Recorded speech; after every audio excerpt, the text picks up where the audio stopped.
कर्ज अदायगी की किस्त अगर चुकाने में आप असफल होते हैं तो उस पर लगने वाली पेनल्टी जल्द खत्म हो सकती है।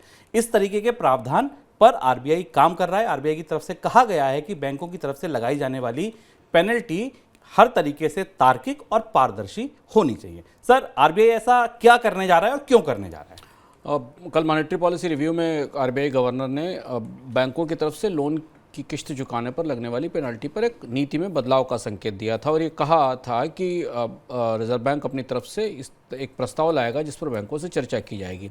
दो तरीके की शिकायतें रिजर्व बैंक के पास पहुंची हैं और आरबीआई गवर्नर ने कहा कि बैंक ने अपनी समीक्षा में भी ये पाया है कि ज़्यादातर बैंक पीनल रेट का या जो पेनल्टी रेट है उसको नॉर्मल इंटरेस्ट रेट के ऊपर लगा देते हैं यदि कोई अपनी किस्त चुकाने में चूकता है या डिफ़ॉल्ट करता है या टर्म्स एंड कंडीशन का पालन नहीं करता।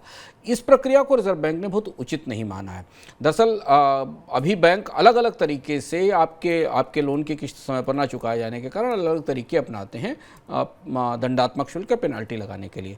आरबीआई ने कहा है कि बैंक एक ड्राफ्ट गाइडलाइंस जारी करेगा और उनके जरिए कैसे वित्तीय संस्थाएं, बैंक और अलग अलग कर्ज देने वाले लोग लोन चूकने पर या कर्ज की किस्त चूकने पर पेनल्टी लगाएं, इसकी प्रक्रिया को निर्धारित किया जाएगा। संकेत यह है कि आरबीआई कम से कम इसे ब्याज दर और मूलधन से बाहर रखना चाहता है। उसका मानना यह है कि ब्याज पर और मूलधन पर पेनाल्टी नहीं लगाई जानी चाहिए क्योंकि एक बार चुकी हुई किस्त उसको अलग से इसके भुगतान की व्यवस्था की जानी चाहिए। और इस महत्वपूर्ण गाइडलाइन का इंतज़ार रहेगा क्योंकि बहुत सारे उपभोक्ताओं की शिकायत है कि बैंक अगर वो कर्ज चुकाने में चूकते हैं तो उसे भी ब्याज में शामिल कर देते हैं।